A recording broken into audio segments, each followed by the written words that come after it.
Hi, everybody. I'm Cristina Cash, and you're listening to me on The David Bradley Show. All right, everybody, how's everybody doing? I hope maybe this cold snap is over with and we got into some warm weather, and I don't know. I'm sick of the whole snow and ice and everything else. Anybody got any tickets to Aruba that maybe they could help me out with or something? I mean, just get me out of here for a little bit or something. I don't know. But anyway, we're going to sit back and we're going to have a conversation with this young lady. We did a virtual before, and she has graced us with her presence in studio, and I'm loving every second of it because she is just a fabulous person. And y'all kick back, relax, and we're going to talk to Miss Cristina Cash. How are you, darling? Hi, David. It's great to see you in the flesh, really. It's great. It's very cozy setup here. I love it. You've got snacks for people. You've got cool photos, instruments. Oh, yeah. I even, hell, there's more pictures somewhere else. I don't know, but it's just, it's all music related, you know. I just, when you've been in the business for so long, you see people and you understand the working of everything, you know. And there are people that in that industry, to me, stand out. And then you got the ones that are always on a smoke break. You know, so I just love having it. Yeah. It's good stuff. So how have you been? I've been good, you know, just busy promoting this record, The Sunshine State, and then we had that crazy ice storm. I don't know if you lost power or not, but we did. I had to move to a hotel for a bit, and then went to California a little bit for the Grammys. You know, I was just there to do promo for the record. It was real nice, and Sweet. now I'm here. We just did the Gatlin Brothers tribute this week. Oh, nice. At the Ryman. John Carter, myself, and Carlene, we sang "Help Me," which Larry Gatlin wrote, and John Carter's father. Yeah. You know, he Johnny Cash, for those that don't know, I don't know. He recorded, he recorded it, and yeah, it was wonderful. It was wonderful, and I had my record release show recently, and that went well. I love it. Thank you so much. It was really fun to sing all that stuff, you know, because I've either sung one song or two, or not all of them together at the same time. So I got to sing that this week, and then I actually performed pretty close to you last week as well, in D's in Madison. Yep. And sadly, I knew you was going to be there, and I couldn't make it. We're in the music industry. It's called a day job. Everybody get over it. But yeah, I was, you know, I've been looking forward to this album because we had briefly touched on it a little bit the last time you were on. Yes. And I just love that you did it bilingual. Thank you. Thank you for that. It's interesting because, you know, as I've told you before, like I started in the Latin music industry because of being in Miami. That's where most of the Latin music was. Essentially, that's where I got my first opportunities. I was so grateful to be able to do that early on because it really helped educate me on just the taste and the sensitivities of Latin music. And because I had that experience now in my country music career, now having versions of these things, it kind of reaches a whole new audience. And I do have a global perspective on what my career should look like, you know, because I've been exposed to so many people and so many cultures like so early in my life. So I think really the more languages, the more countries, the more everything, the better. Oh, yeah. That would be awesome because what's blowing me away right now is how much Ireland and Scotland and Europe and all these other countries are really coming into the country music. Huge. Yes. I mean, I've got friends that they're booking and they're gone for 3 months out just touring. Yes, I just spoke with a gentleman from the UK today that I interviewed with, and just the festivals. I mean, they're just adding festival lineups all the time in the UK, and there's a lot of promotion going on there. And people really care about country music out there in the UK, and they listen to it in Ireland as well. And, you know, we almost performed at the Showing Your Roots festival that this year didn't pan out for this year. We're hoping we can go next year. Yeah. And that's in Ireland. So Yeah, because I had Claire Cunningham on, and she's originally from Ireland. And she was telling me about how all of it is just like erupting all over. It's country music has taken the world by storm. So I've always had that kind of idea that it could do that, you know, and I know that definitely it can. Why not be translated in different languages? You know, like there's also in Brazil, country music is huge. They have sertaneja, which is their version of country music in Portuguese, and it's just huge right now. That is wild, because I've actually, I forget who I told it to, but it's just, and I don't know if you feel this way or not, but there are certain songs that you can do, and you can do them in English, and say on a scale of 1 to 10, you know, it's hitting 6, 7, but when you put it in that different language, it kind of adds more to it, and it actually is going more up around a 9 or a 10 with a lot of people. And it just amazes me how a song can change like that just through the vocals. Yes, it's even in the vowel shapes, that the way the shapes that your mouth has to make to sing in Spanish compared to English, you know. So it's just different. Therefore the timbre of the voice, the everything, the sound, the richness is different. It varies. Not that one language is better than the other. It's essentially just different, you know, so it hits different. Well, it takes me back to, you know, my childhood and everything. We had French. You could go and learn French. And I never would do it because, I don't know, it's hard enough for me French to understand. Is hard. It's hard enough for me to speak English. I mean, go on. But everybody, you listen to it and somebody talking to you, and you're like, I don't know what he said, but damn, that was beautiful. Yeah. You know, French is beautiful. And actually, I'd done a little bit of recording in Portuguese recently.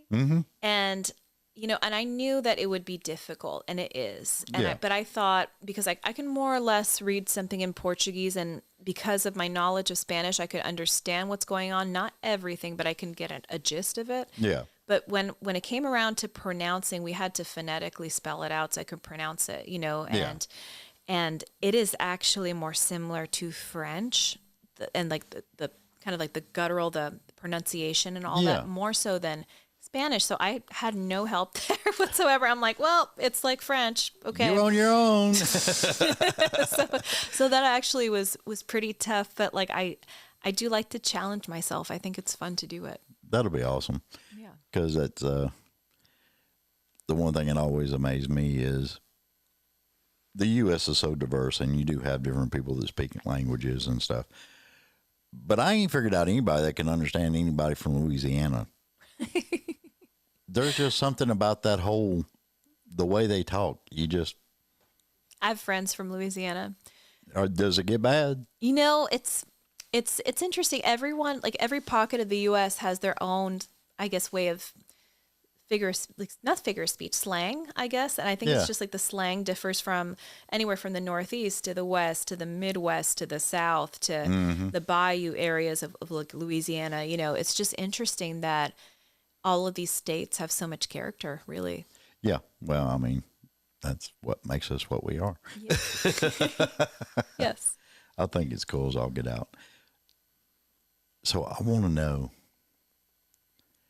how did you feel? Did you see it? I don't know if you saw it. Did you see it? See what? You was on the Nashville billboard down there. Oh, yes, I saw it. Yes. I got to see it in person. So it was actually the week of the ice storm. Yeah, but you didn't have no video of you. I mean, I was like, I didn't see the video. I didn't take video. I think we just took a photo. I was out there. I probably should have taken a video. Yeah, that would have been smart, wouldn't have? I think we were too cold, honestly. I think my brain wasn't working. I think it would have been cool as all get out, though, is if you was in the blue dress down there seeing yourself in the blue dress and kind of like. Did you see the photo, though? You saw the photo? Mm-hmm. Okay, so you see how it says the Sunshine State, and then the irony is that there's ice all around me. Yeah, that's pretty And I was wild. just so excited to get out of the hotel room because that's where I was like hunkered down with my kids and with Yeah. John. And I was like, we were slipping, and John was the driver. I'm like, I have to go see my Nashville sign. And I'm like, and he's like, oh gosh, we have to, it's like it's solid ice everywhere. Yeah. So like we braved the solid ice. We were slipping and sliding, holding on to each other, and that's how we got there. Okay, well, I can understand that a little bit. Yes. Because we were, how long were y'all out of power? Oh, good while. The thing is, we live on a hill right now, Mm-hmm. and I know that power was not the power. Eventually, the generator kicked in, but the ice was more of a problem. Nobody could get up or down that hill. Yeah. So, John was actually out of town when I'd moved to the hotel, and then he met us there. But I kind of had the foresight to book the hotel because I knew nobody could get to me Yeah. in case of an issue. I couldn't get out. Yeah. Yeah, because we were shut down here for, I believe it was 6 days. Yeah. We ended up getting a hotel in Gallatin. Mm-hmm. And it was crazy because I had like 4 shows to edit, upload stuff. So thankfully, the hotel had power, they had internet, and I grabbed that computer and I went up there and I went to work. Great. The stuff that you do to persevere, Yes, definitely. it's crazy stuff. So your album's out. It is. It's streaming everywhere. Yes, the Sunshine State. Here's a question that I ask a lot of people. Yes. When it first dropped, was you watching the numbers? No, because I was in Los Angeles and it was Music Cares honoring Mariah Carey. She was Person of the Year. Mm-hmm. So it came out the day of that Music Cares event, and I was scheduled to go to Music Cares, and I did get to chat to several outlets on the carpet of the record, and a lot of the consensus was that they were kind of very interested in knowing about a bilingual country record, Yeah. essentially. So they would ask me a lot of questions about how that happened. Same, like, like when did did you write the English versions first, the Spanish versions? Was it easy to translate from English to Spanish? So I was distracted. I was over there working and promoting the record, so I didn't have a chance to look at the numbers. And that was a lot of freaking questions, Yeah. man. Yeah. It just, I don't know. I mean, there's certain things about all that. It may have been hard, or it may have been not translated properly. I'm sure you had to use different words for certain things. But at the end of the day, it's the creative process, It's the end version. Yes. That's where I would be focused. It is. I'm more so focused on that and the connection to the people. I'm more interested in knowing how it affected somebody, the songs, than numbers. I'm not really a numbers person anyway. Like I was never good with numbers in school. So Yeah. Well, I've had several people say, no, I don't watch it. yeah. They'll have somebody tell them later or something. Yeah. We do a report, don't we, Liza? Do a report, and then I find out who's like looking at my socials, who's looking at things. I can log in to see the streams when I want, but it's just rare. I do it quarterly, maybe. Interesting. So. Maybe that's what I need to do, because I do like a monthly thing when I'm looking at stuff. Mm-hmm. Just checking everything out, and oh, look, somebody listened to my show wherever the heck that is, Yeah. And the big question to me was, do they even know English? Sometimes it's interesting because like Instagram will also, and these social media platforms, I'll get people like in Brazil, or people in Mexico, and it's like, that's interesting. It's like, how did some of those people find out about me, or my work? And you always wonder how they found your show. Well, that's what's weird, because Greenland, Scotland, Europe, Brazil, and I'm just like, holy crap, I've never even been to these countries, but I guess the show has. So people love music, they love conversation, they want to learn, so they're lucky to have stumbled across your show. Yeah, exactly. Do you listen to podcasts at all? I do. I listen to a lot of health stuff also, like just health tips about, I'm really into using non-toxic items in my household. So I'm kind of boring. I listen to podcasts for essentially, cooking stuff, environmental stuff, and everything. I have kids, so Yeah. kind of like my home life. Yeah. I've got a friend of mine, Corrine Chapman. She used to be a singer-songwriter in Nashville, but she actually started a podcast, and it's called The Good Enough Woman. And it's to help women that have been like pushed down and all that other stuff. Yes, you are good enough. You don't need all these people telling you you're bad. And So beautiful, because I think there's a lot of shame. Like, nobody's perfect, I think, but when somebody feels like they've done something that's shameful to them, that they can't, they can't get out of the past, essentially. And Right. there's always another tomorrow. I always say there's always a chance. There's always hope. That's Yeah. what people need to realize. yeah, because that, well, I ain't going to lie, I'll tell you. My favorite song, Don't Give Up, that, it touched me because there's so many people that you just want to say that to, and it really ringed a bell with me. Thank you for that. That was probably the most emotional song on this record because my father had a stroke about 3 years ago. Yeah. Almost lost his life. It just happened to be that my mom was visiting me in Tennessee. My parents live in South Florida. They live in Miami. Yeah. And, he had health issues, I think, prior to this, but like not anything like this in particular. This was pretty bad. And my sisters were out of town. Everyone just happened to be out of town. No one checked in with each other, but there was no reason to check on him. He was independent and healthy and Yeah. fine. Had we known that he was prone to strokes, we would have had someone check in. So it'd been a while, and then my mom just didn't hear from him in a whole day. And then she kept calling. She's like, "That's unusual," So she sent someone over there. He was on the floor. It was my cousin found him on the Man. floor, and I hate the that. hospitals say had it been a little longer, he would have been gone. He was there for a while. Yeah. He was hours and hours and hours, and nobody knew. And essentially, once he was hospitalized, I flew down to Florida.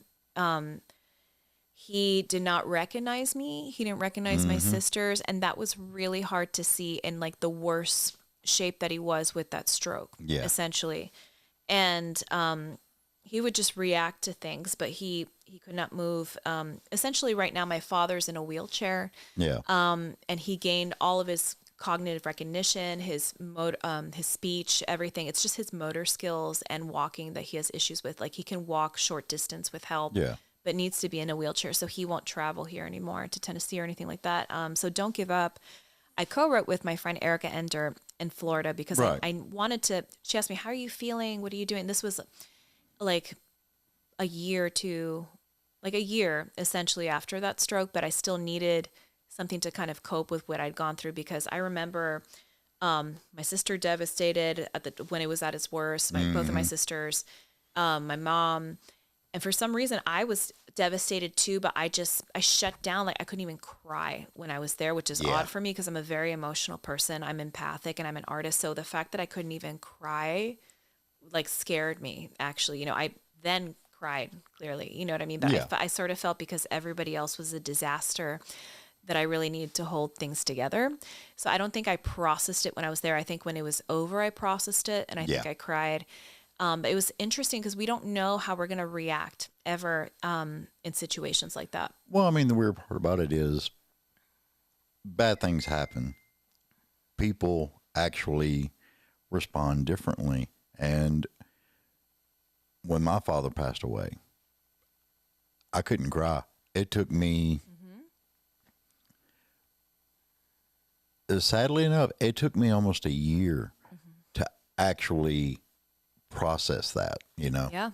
And I stood at his grave and I bawled my eyes out But I'm glad your dad's doing good. He's doing great, and he loves the song, which, by the way, my sisters told me not to play him for like nearly a year because they were afraid he was going to have an emotional reaction and have another stroke. But it's my dad's favorite song in the world, and he's so proud that I did that, and he's so excited that it's out. It's like really exciting for him that I thought of that and thought of him. And basically, it accompanies a father and daughter relationship, and the analogy is wheels. Like the first verse starts with my dad driving me in the car as a little girl. And then the second verse is I'm driving my dad in the car, and then my son's in a car seat. Yeah. And the third is when he's in his wheelchair, essentially. But it's a lot about role reversal of a parent and child, essentially, which is so true for all of us. You know, it's. Oh yeah. And it's a deeply touching song, hon. I mean, you really captured the storytelling in that. Thank you. You know, and since he's doing better and everything, it kind of makes me want to get some friends together, go down there and soup up his wheelchair. Oh, he would love to. He loves to play dominoes. Anyone that likes to play dominoes, you know, they're welcome in my parents' home, pretty much. Pretty much. He could probably teach me how to play them. I've never played dominoes. Yes. Well, on a lighter note, it's, you know, my sisters do laugh at one line in that song. It's when I say, we're spokes on a wheel, they're like, please tell me why our father never said we're like spokes on a wheel. Like my dad is the most quiet, simple person. I'm like, well, I needed to throw something in there. I needed, you know, so like my sisters and my dad has never said we're like spokes on a wheel. And to me, like people are like, please explain that. Cause even John is like, explain what you mean by that. Well, I'm like, well, like there's spokes on a wheel. Like we're all connected to the grand scheme of things, the circle of life. Like that was like my thinking, but apparently it's hard for people to grasp that concept. I don't know. Well, I mean, that's a pretty diverse thought of the wheel and the spokes and the whole circle of life thing. I mean, that's a lot of people don't think about that. I don't normally think about it, but for some reason I thought about it when I was writing the song. So that's cool as I'll get out. I love it. Thank you. You've been you're blowing me away with a lot of things that you've been doing, and I'm so very proud of you. You've just been doing great. Thank you. Thank you. I'm having a great time. It's because I love what I do. I've been doing it since I was a little girl.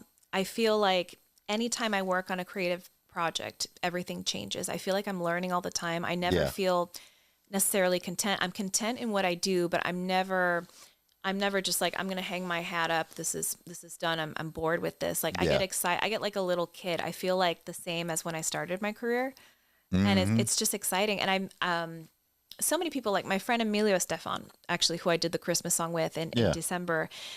He's in his 70s now, early 70s, but he is like a little kid too. Where you know, it's interesting. Like even at his age, he loves what he does. Gloria loves what she does. You know, awesome. You know, so it's amazing to see people also doing this their whole lives. That just, you know, once you find your purpose in life, it's hard to let go of that. It kind of is what makes you tick. So when you go on stage, do you get any kind of stage fright before you go on?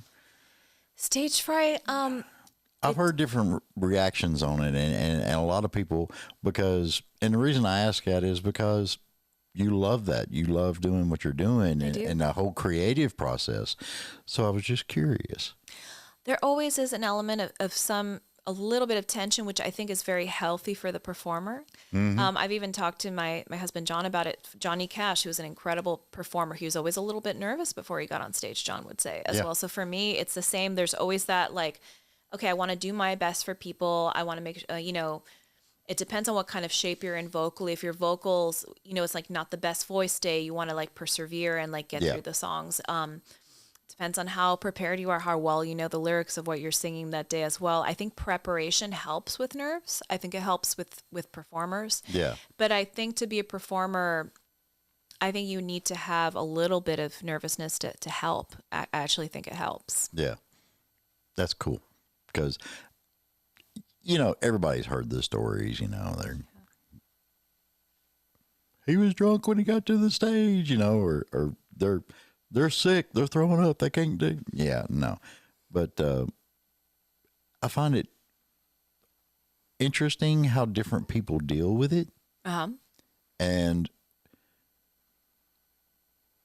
you put it a little bit in perspective for me. Mm-hmm. And another person told me, they said, it doesn't really matter what I'm feeling, because those people out there, they're feeling an excitement. They want to hear the songs. They do. So I got to put everything back, and I got to go be there for them. That's correct. That's, and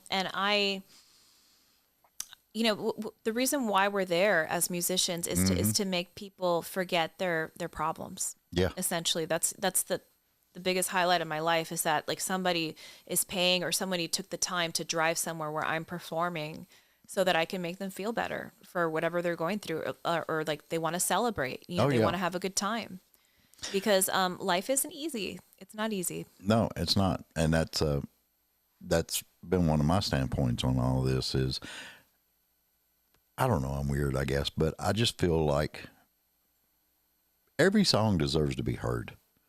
Mm-hmm. Because 40 years of doing this crap, I would see young artists come into town and songwriters, and they were good.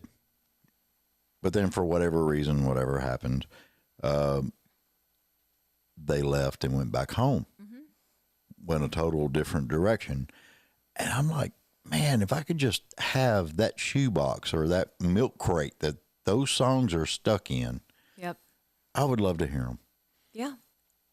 I know people that have been told by, young kids, like starting like record label executives, like you don't have the stuff it takes to make it. And then they'll stop right then and there, which is like, so sad to me, because I want to grab those kids and be like, you're enough, maybe you need to work on some things, but one person is not the gatekeeper of somebody's dreams, and so many dreams of young people or older people, anyone that's trying, so many dreams are dashed by people that are negative. Yeah. And that to me is sad. Like, just like how you want everybody's songs to be heard, I want everybody's dreams to be heard in the same way. And I have a soft spot for that, because I do know people that just never picked up a microphone again, never picked up a pen to write again, because one person said something mean. Nah, see that the other point on that is that I seen was there were so many people with their hand out trying to get money out of them too. Mm-hmm. And that bothered me. Yeah. It just drives me nuts, because, it doesn't matter if it's a poem or you're doing a co-write with a couple of people or something like that. It's, if you can create it, have the fortitude, have the stamina, get that song heard. Yes. Yes. And we all try, but it's a very saturated market too. So, yeah. And a lot of people are trying. So, well, yeah. How many times can you do 3 chords in the truth? People wonder that, and I think infinity and beyond, to make a quote from a child's movie. Yes. Because everybody's got a story. Everybody's got something in their life going on. Yeah. And the one thing I love is when you can do a song and it connects, and when it connects, I wished I was a songwriter. I wished I could write songs and not too late. Yeah. Okay. Not too late. I got stories for days, but how to put them in? Yeah, I can't do that. Maybe when I was younger, I don't know. I helped co-write 2 songs when I was younger, but that was back in the metal days of Nashville. And, yeah, I don't know. I'm older now. It's never too late to follow your dreams. Yeah. That's my message for the day. To anyone listening. That's why I'm doing this. Yes. Yes. You got to. It's nothing but fun. So what was your most favorite song to do on this new album? That's hard. That's like choosing between my children. You know, I can explain how they're different. I can't say there's a favorite. I got a quarter if you need to flip. I would say, you know, I wanted the album to be very light. When I worked with Willie Breeding and with John Carter Cash on this, like two producers on this record, two very different production styles. Because at the Cash Cabin, you know, a lot of the things that come out of there, they're more rootsy. It's organic. A lot of live instrumentation with John's production, and with Willie, he creates beats from scratch, which I very much needed for this project because I wanted to merge some beats with country because I wanted it to be happy. I wanted to have movement. So mixing things from two studios was challenging, getting files from one place to the next, making sure everything, you know, a sound that was not an instrument like meshed well with the instruments. You know, it's a very, very different kind of sonic situation. But overall, I knew I didn't want it to be negative because after coming out of COVID and all of that, having it the first album since I released an album during COVID, but it was recorded before that, so it's a lovely record. It wasn't depressing in any way talking about COVID, but I feel like, you know, just understanding the state of the world and knowing what happened globally with a pandemic like that. I said, I just want something happy that people can enjoy. And I don't want to victimize myself, like talking about relationships and chastising people and being negative as far as like targeting individuals. You know what I mean? Because there's a lot of woe is me and there's a lot of that. And while Of course, there are more mellow songs on this record, like Janice, like Don't Give Up, but they tell it a different kind of story, those songs. Right. It's not necessarily, you did this to me, you did that to me. I would say like the closest, but it moves really well, is Last Call. That's like the only ultimatum song like that I've got. That's like a female empowerment anthem, which I think is very necessary. But you don't have a full record of just, you know, pointing fingers, which is what I wanted. It's a happy record. And then several songs go really well together. And this is actually a small part of a larger collection of songs that I've recorded. We just selected these for the first record because these are the ones that worked best together. So there could be part 2? Yes. I have so many songs recorded. Like I have like probably 2 more albums finished right now. Man. And yes. And I would say Florida Girl, it talks a lot about the imagery of me growing up in Florida, essentially, and just going back to that simple place. And then Janice complements that so well because that's from that time period as well, like in my early childhood. Yeah. So if you listen to those back to back, you'll get a very clear picture of who I am and where I come from. And then if you listen to things in pairs and you listen to Daybreak and Cheap Margaritas, that's a vibe because that's more, you know. I ain't gonna lie, I was jamming on Cheap Margaritas too, because I was just like, yeah, I like this. I was pretty taken aback by how many people just are emotionally affected by margaritas. Like they just love them, you know. Yeah, they're a pretty drink. They're a pretty beverage. Well, over my course of life, I do have to say, I've never seen a mean drunk on margaritas. They're more happy, more festive. They're nicer. Yeah. Yes. You get to the whiskey and the bourbon, then you start finding the mean ones. Well, you know, I lived in Hendersonville for many years in our studios there. But our go-to for margaritas in this area was Casa Vieja. Yeah. And Casa Vieja is a very festive, fun place. So there's my little plug for them. I think I was talking to T.G. Shepherd, and I think he said something about that. Yeah, it's right there. You know, it's right by our studio. But that's your local spot in case you want to go one day. Honestly, I've been going to Moby Dick's. I haven't been there. I like it. It's nice. It's quaint. And, oh my God, Friday and Saturday night, you might as well hang it up because it's just packed. There's a lot going on in this area. A lot. Yeah. It blows me away how much. Even the traffic is just like. Yes. The traffic is, well, even, you know, just every year I feel like Nashville's growing. And so the surrounding areas are growing as well. Oh, yeah. Yeah. Booming. We're booming. I told somebody the other day, I said, you know, I'm willing to bet in the next 10 years, Nashville's going to have to do something with all this traffic and Yeah. everything else. And the only thing that popped up in my head was how Atlanta is. And they got the big roundabout that ties into every interstate that comes there. Right. Didn't they say, I know this might be a rumor, I don't know if it's true, but I keep seeing things online that they say that Elon Musk is going to build that tunnel. I don't know what that's about, like that.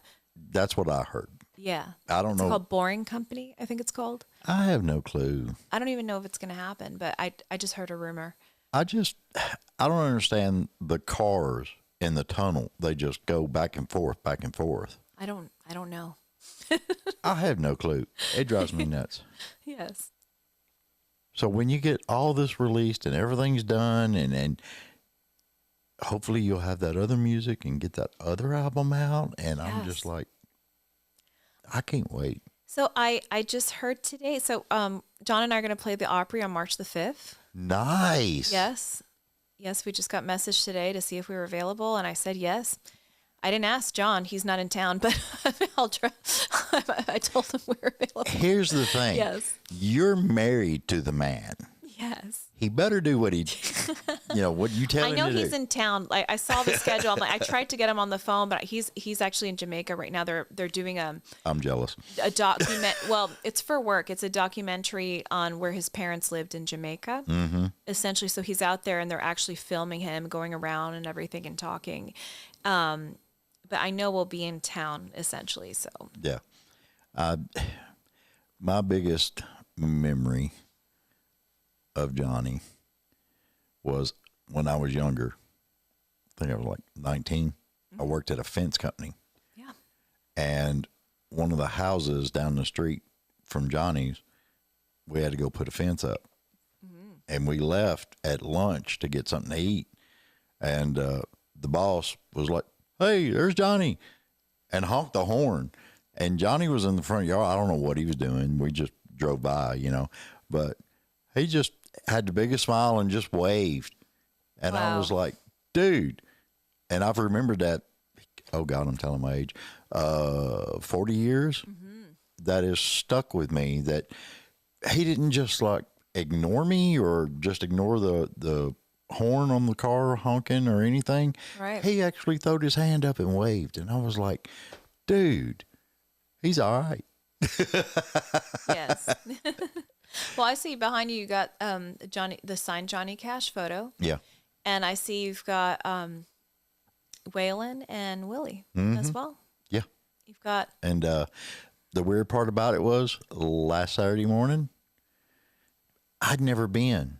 And I thought, hey, Lisa, let's go grab breakfast and let's go hit the Johnny Cash Museum. what'd you think? It's incredible, isn't it? They do an incredible. It's #1 music museum in the country. I know. And I was like looking at it, and I was going through every little item, and there's a lot of interaction that you can do. There's boards out there where you can actually mix one of the songs from Johnny Cash, and I'm just like, dude, I loved it. It is, I'm not biased or anything, but it is the best museum in the country. It is #1. Like they do a poll every year, and it consistently comes up #1 as best music. So it's like, I'm not saying it, they are. Yeah. Well, I mean, I met the curator and Bill. Yeah, Bill, that's Bill Miller. his name. Yes, and he has a home in this area as well. And Bill is a lovely man. Him and his wife Shannon, they do a marvelous job with that museum, and they really care. And he actually was really close with John Carter's father. Yeah. But I will say, interestingly enough, my husband, John Carter Cash, Shooter is going to produce a record on John Carter in Los Angeles. And I was just looking at Shooter's father right there.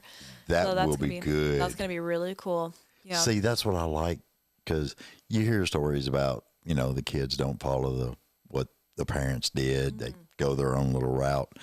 But what Shooter's doing and what John's doing with a lot of the producing for you and stuff. Lucas as well. Lucas Nelson does a great job with everything he's doing.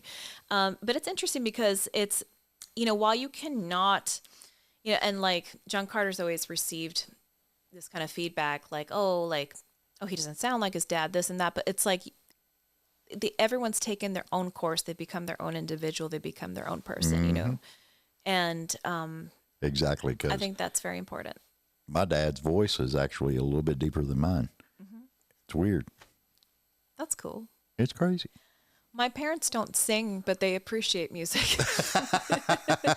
When I grew up singing really early, like in church, and then, on the show Sabla Gigante I've told you in the past was that children's variety show that I was a part of on Univision Yeah. Network, and that's where I got a lot of my early training. But really, I didn't have parents that sang, nothing. So it's interesting to now be a part of a family where everybody sings, Yeah. and it's like my dream, really. Even though, like, would not trade my parents for the world. It's the best. Like, I love them dearly. Oh, yeah. But it's cool. Now my nieces and nephews after me, that the people that were born after me, they play instruments and can sing and all that. But when I was coming up, there was no one. Okay, here's a weird idea for you.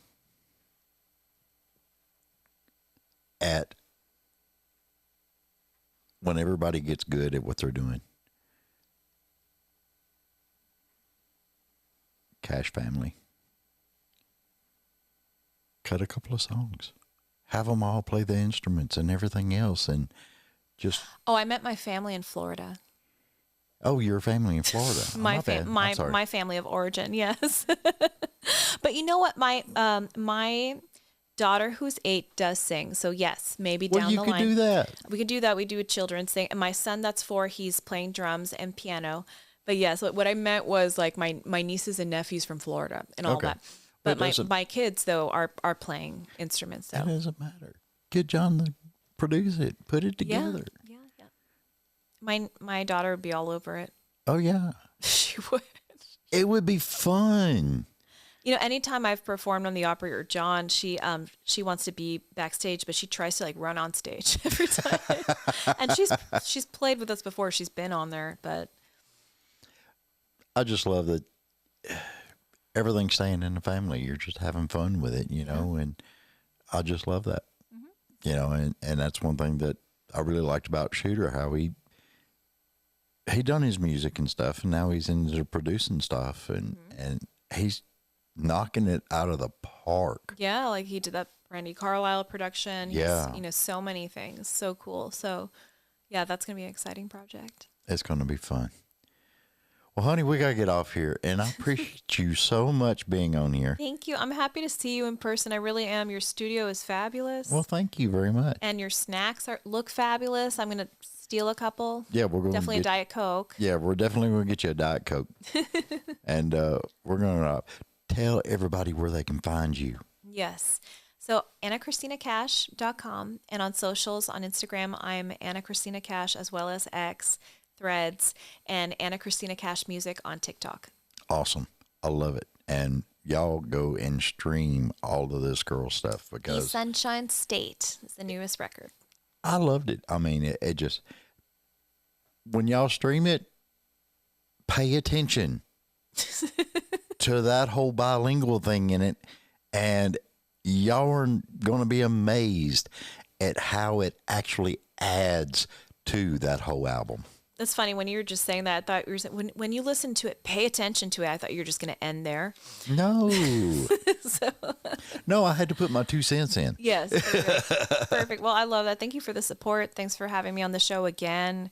So generous of you, and I appreciate it. Honey, you are welcome back anytime you want to come and hang out. Thank you.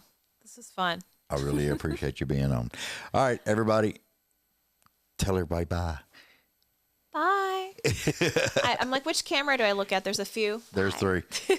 All right, so we're going to get off here. And remember, everybody, please like, share, follow, subscribe. It helps this old man. It helps Anna. It helps every artist that has been on my show and artists that haven't been on my show. Remember, when these people are looking at booking, they're looking at how many followers, how many subscribers, how many streams this artist has, so they can get them booked and get them in your town. When they come to your town, trust me, the whole new age of artists, they want the VIPs. They want the meet and greets. They want to meet you at the merch table and shake your hand, take a picture with you, and hear if you have a little bit of a story. Don't go into a 2-hour story. go in and tell a little 5-minute story and what their music means to you. They love this stuff. Mm-hmm. All right. So we're going to get off here. See me more later. Love you. Bye.